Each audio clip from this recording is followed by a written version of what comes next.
Hello, good morning, afternoon, evening to everyone, and welcome to Guard's very first webinar for 2025. We will take one more or 30 more seconds just to allow people to join in, and we can start with our very special guest today, Mr. Bob Burg, coming up in a few seconds. Stay tuned.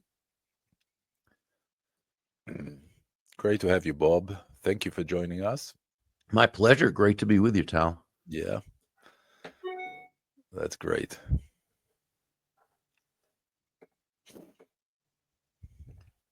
All right.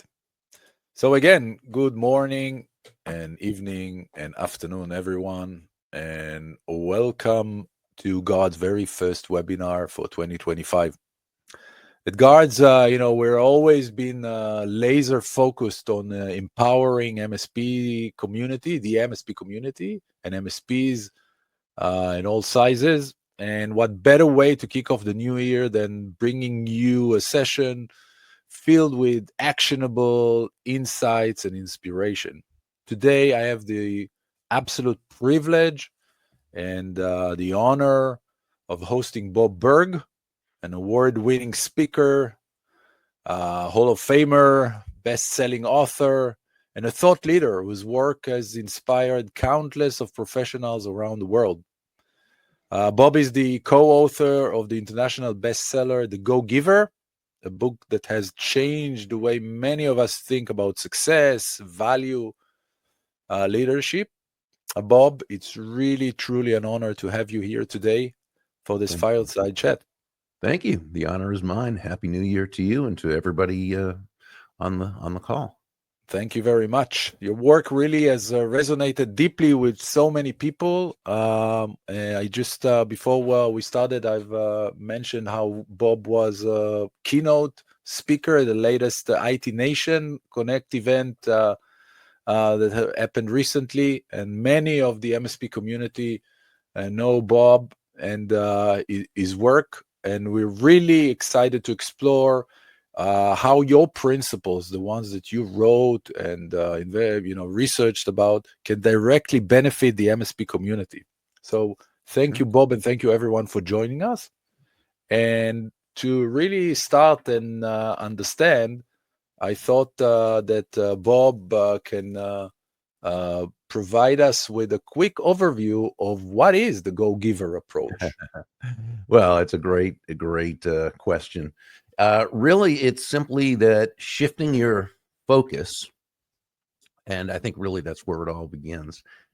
Shifting your focus from getting to giving. And when we say giving in this context, Hal, we simply mean constantly and consistently providing immense value to others. Understanding that doing so is not only a more fulfilling way of conducting business, it's also the most financially profitable way as well, and not for any kind of woo woo, way out there, magical, mystical reasons. Not at all. It's actually very logical, it's very rational. When you're that person who can take your focus off yourself and place it on serving others, discovering their needs, their wants, their desires, when you can make it not about yourself, but about helping them overcome their challenges and problems, when you can be not focused on yourself but focused on moving them closer to happiness, well, people feel good about you. Really, they feel great about you. They want to get to know you. They like you. They trust you. They want to be in a relationship with you. They want to do business with you, and they want to tell others about you. They want to be what we call your personal walking ambassador. Hmm. Hmm. And what would you say inspired you to write the Go Giver approach? How did it start, really? And you are co-author, right? Or you didn't write this alone? No, John David Mann is my co-author. He's a great entrepreneur and an absolutely fantastic writer and storyteller. He was the lead writer. Believe me, this guy is the person who made the parables and the all the books in the series. Who made them sing. Um, Hmm. Years and years ago, back in the '90s. I had a book out called Endless Referrals, which was one of the first mainstream books on, I guess, what you would call business networking. And the idea of that book was, well, it was really written for entrepreneurs and salespeople who knew they had a great product or service. They knew it provided immense value to others, but they didn't necessarily feel confident in terms of going out into their local communities and developing the kinds of relationships that would cause people to want to do business with them directly and or refer them to others. So it was really a how-to guide, how to build those relationships.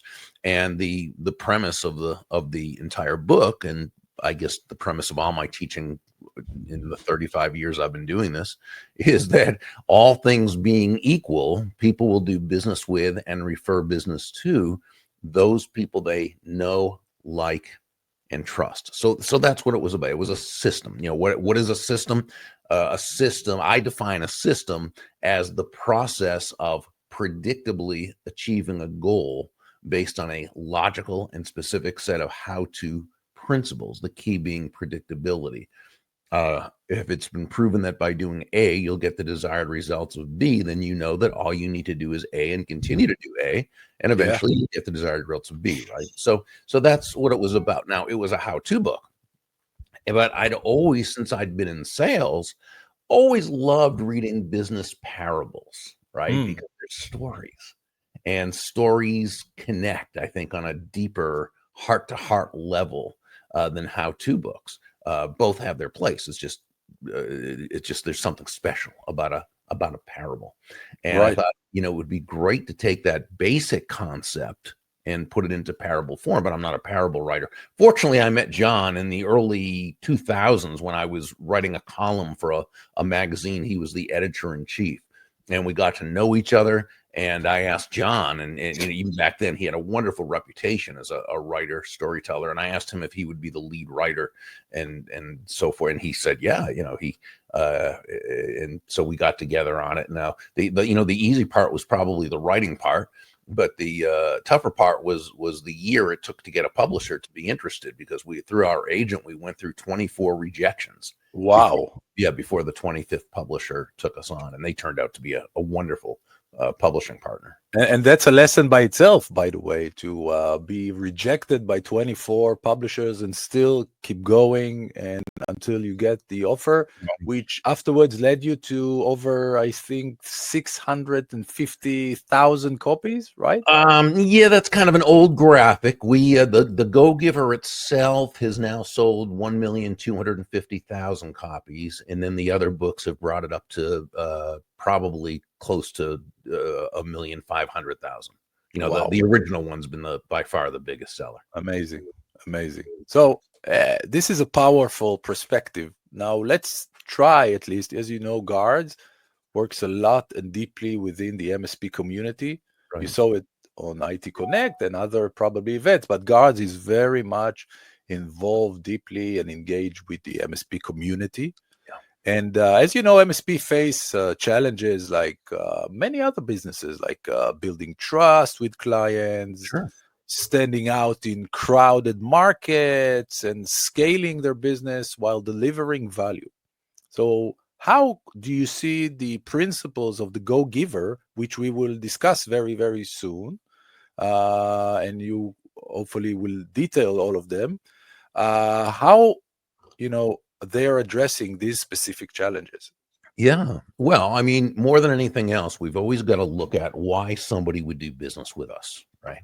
And the reason that somebody will buy from us, do business with us, decide to hire a company as its MSP is not because the MSP itself needs the business, and not because the owner of the MSP or the salesperson wants the business, or not because Right. there's a quota to meet, or not because of any other reason other than that company believes that they'll be better off by retaining the services of that MSP than they would without it.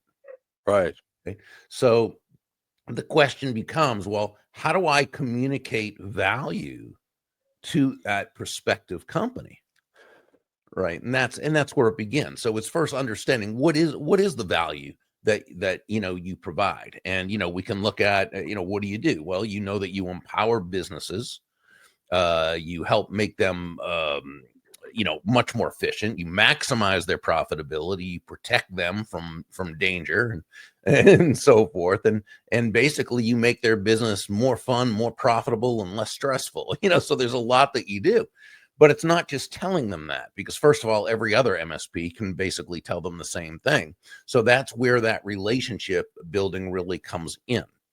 Now, when you're having a sales conversation with that prospective customer, okay, client, this is where it's very, very important to know how to ask the right questions so that they express to you what they need, what they want, what they desire. It's one thing for you to tell them what they should need, want, or desire. That doesn't matter to them.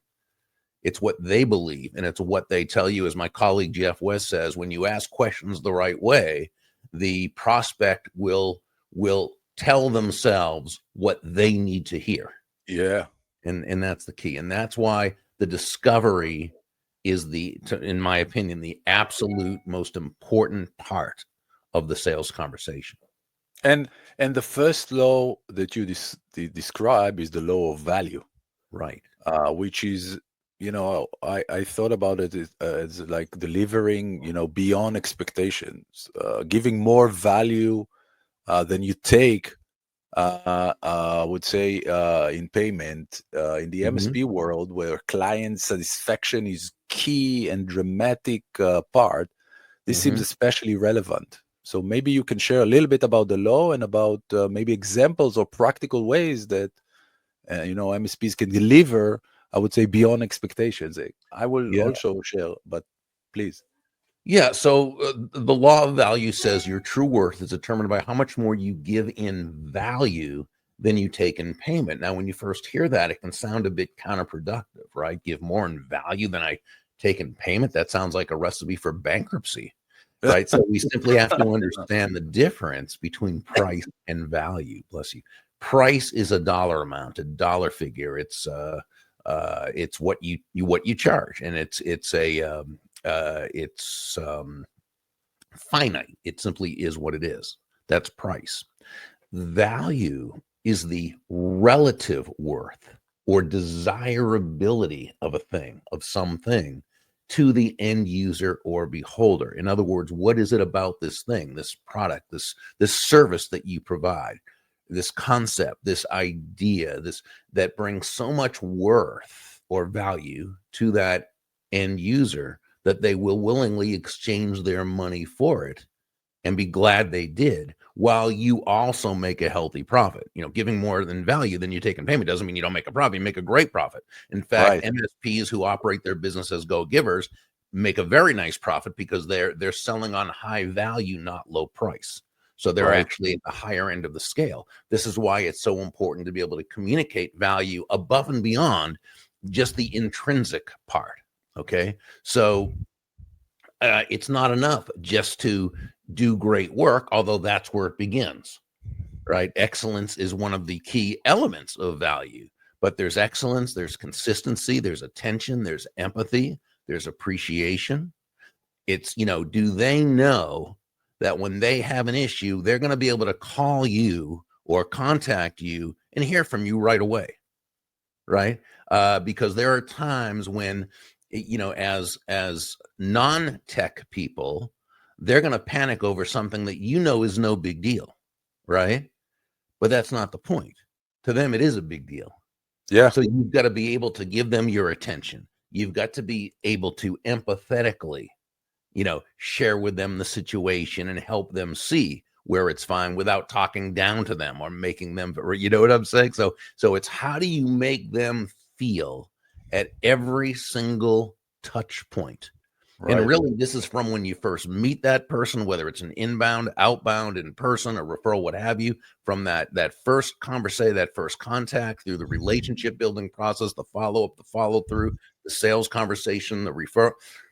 Throughout, you've got to be able to, you and your team, provide those elements of value, that excellence, consistency, attention, empathy, and sense of appreciation. And the MSPs who do that, they distinguish themselves from the competition, and Right. they take price out of the issue.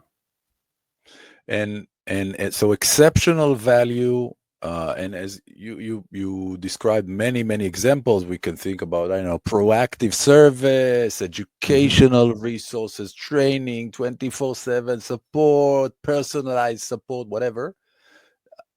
What I'm reading is really delivering beyond expectations, which Mhm. is really crucial and Yeah, critical, and what can set apart the specific MSP from those who are not following that. And this sure. brings to the second law, which is the law of compensation, Right. right? And Yeah, the second law ties really income to the number of people you serve and the quality of the exactly. service, right? Yeah, yeah, exactly. The law of compensation says your income is determined by how many people or companies you serve and how well you serve them. So, where law number one says give more in value than you take in payment, that's important. That's the foundational principle. Law number two tells us that the more people, companies you serve with that exceptional value, the more money with which you'll be rewarded. And in the story, in the Go Giver, uh, the person we call the CEO, Nicole Martin, she shares with Joe, the protege, that the law of value represents your potential income. It's the law of compensation that represents your actual income, though, because it's about how many lives you impact, right, with that value. That's why we're such big believers in referral based business, because when you Yeah, work with referred prospects, it's easier to obviously to set the appointment, right?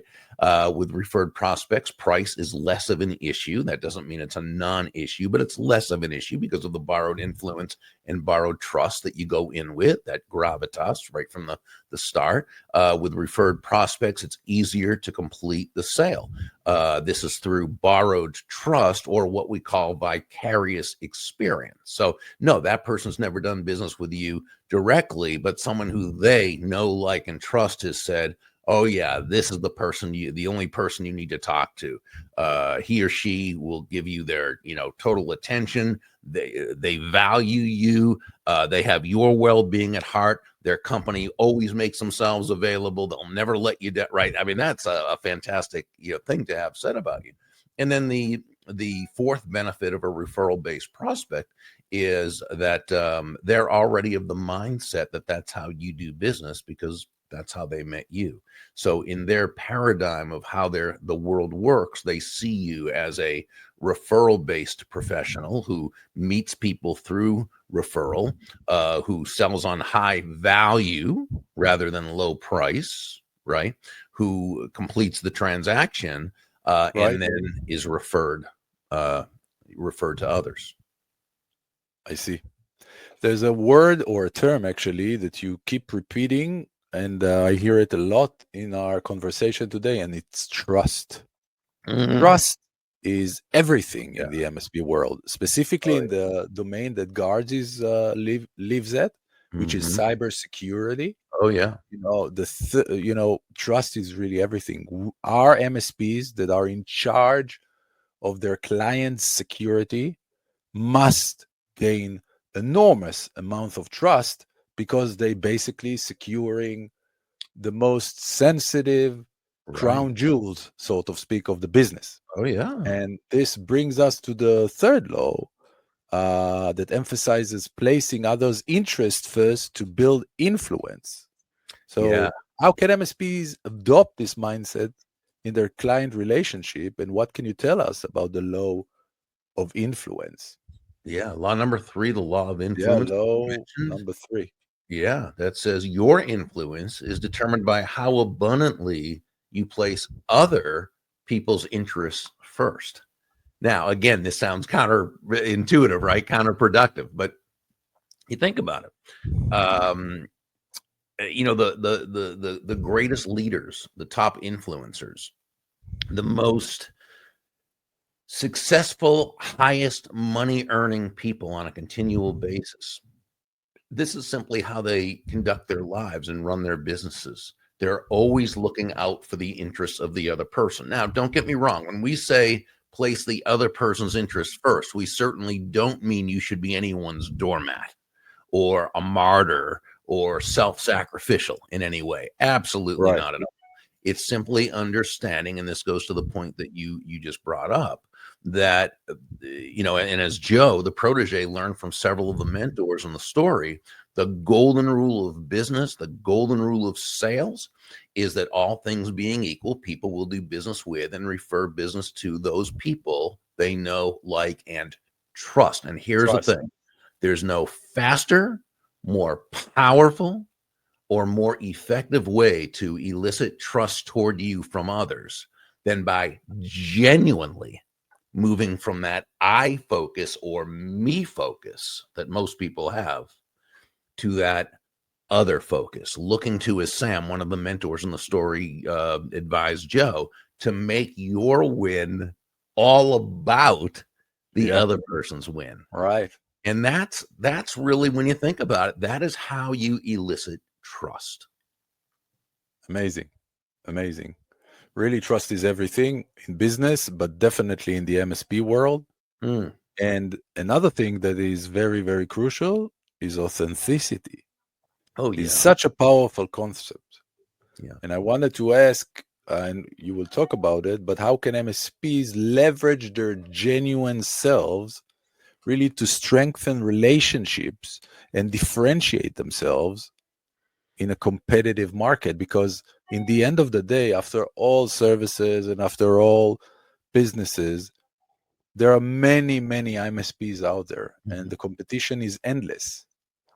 What and how can MSPs leverage their genuine selves to really differentiate themselves in such a competitive market? Yeah. So let's look first at what authenticity really is and what it isn't, because what I've seen, Tal, and I don't know if you have noticed this. To me, it's really taken hold since social media has become so prevalent that authenticity has now seemed to become synonymous with no boundaries. Just let it all hang out, say whatever you want, do whatever you want, insult whoever, whatever, because you're being authentic, so it's okay. And I disagree with that. I don't think that's authenticity. Uh, this would be like the person who says, well, I have anger issues and I yell at people a lot. And if I were to act any differently, that wouldn't be authentic of me. And no, that's baloney. That's malarkey.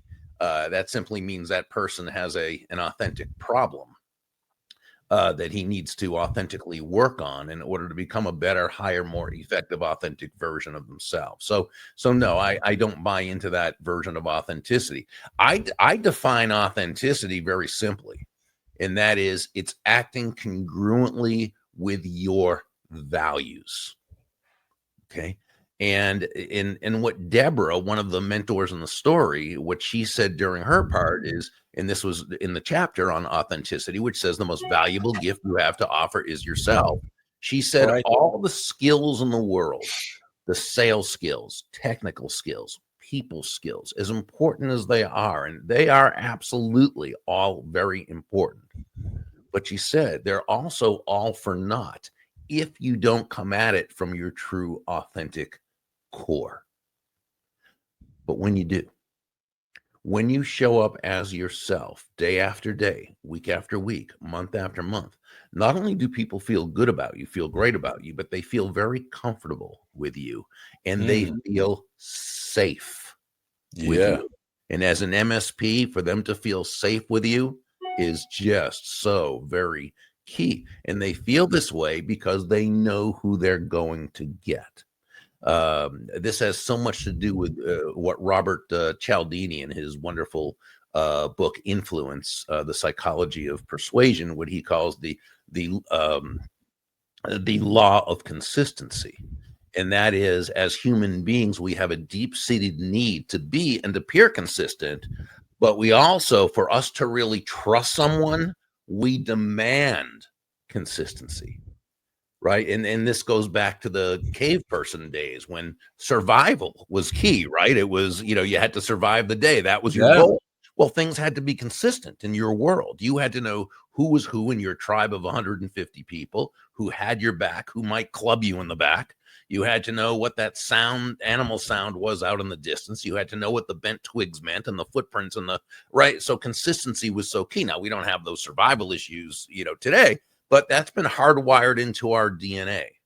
So to the degree that we feel a person is consistent, that we can kind of know what to expect from them, that's the degree that we will trust them. And that's why authenticity is so very important.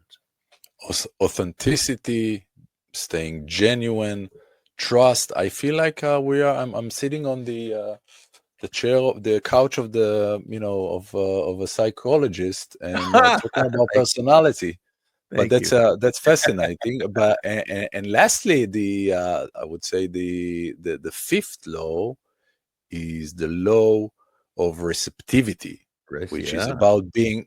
We talked about giving, Uh-huh. but now it's about being open to receiving, which is not something taken for granted. For Right. MSPs, this could mean collaboration or embracing client feedback. How can this principle, which you will tell us a little bit about, really can help MSPs grow and adapt for changing needs? The law of receptivity says that the key to effective giving is to stay open to receiving. What does this really mean? Well, it's understanding that yes, you breathe out, you also have to breathe in. It's not one or the other, right? As human beings, we breathe out carbon dioxide, we breathe in oxygen. We Most breathe, of us, yeah. most of us, yeah. We breathe out, which is giving. We breathe in, which is receiving. Giving and receiving are not opposite concepts. They're simply Right. two sides of the very same coin, and they work in tandem. Now, the challenge is that from the world around us, we get so many negative messages of lack. Mm, We get so many anti-prosperity messages that it can be very, very difficult for people to get past those unconscious limits that they've been given from the world around them and be able to really embrace and receive. And again, that is, as you said, it could be partnerships, it could be advice, it could be suggestions, could be help, but it's also understanding that you deserve a very high fee for the great service and value you're providing, right? And it's allowing yourself to feel so comfortable with that receiving that you're able to charge those fees and feel good about them, so long as you know you're giving lots more in use value to that person. So it really is something that we need to constantly work on and make sure we're not being held back unconsciously, by those unconscious limits that we've set for ourselves right. Right. based on the world around us. So my suggestion is make a study of prosperity, make a study of abundance. And there are some The great study teachers. of prosperity, you said. Yeah. And there's people like Randy Gage, people like David Nagel, people like Sharon Lechter and Lisa Peterson, Ellen Rogan, Ken Honda. I mean, these people are experts at this. They've made this their life study.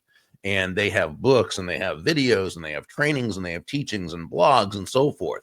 And my feeling is, look those people up and study their works, because what you'll find is 99% of what they teach is the mental game, right? It's getting rid of those blockages that keep us from the prosperity that you deserve.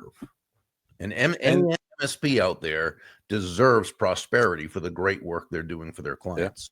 yeah, yeah, I agree. I agree. That's amazing how you walked us through these incredible principles.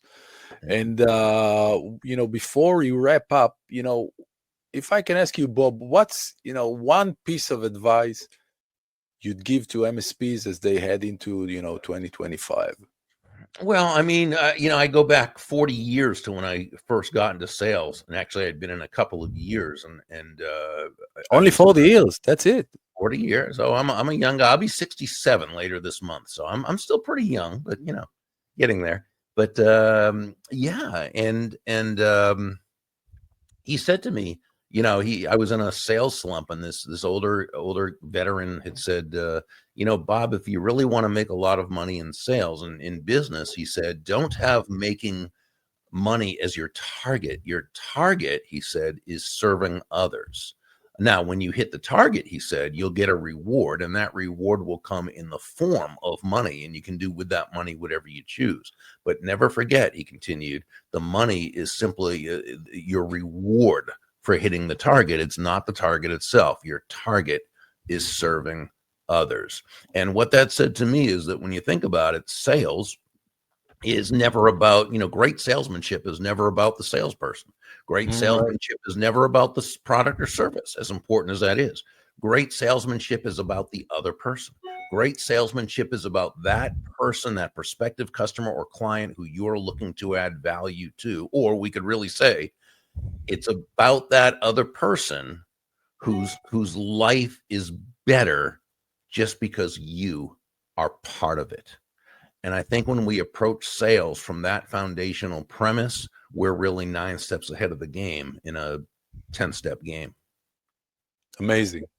If I had to summarize, I wanted to summarize like the main takeaways for MSPs based on this. We talked about the law of value, which is really delivering beyond expectations that you've mentioned in the starters, going to the law of compensation, of scaling your reach. It's another form kind of going beyond the expectations or beyond the borders.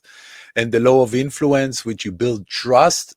Trust is a very critical term that we used here and should be very, very critical for the world of doing business as an MSP.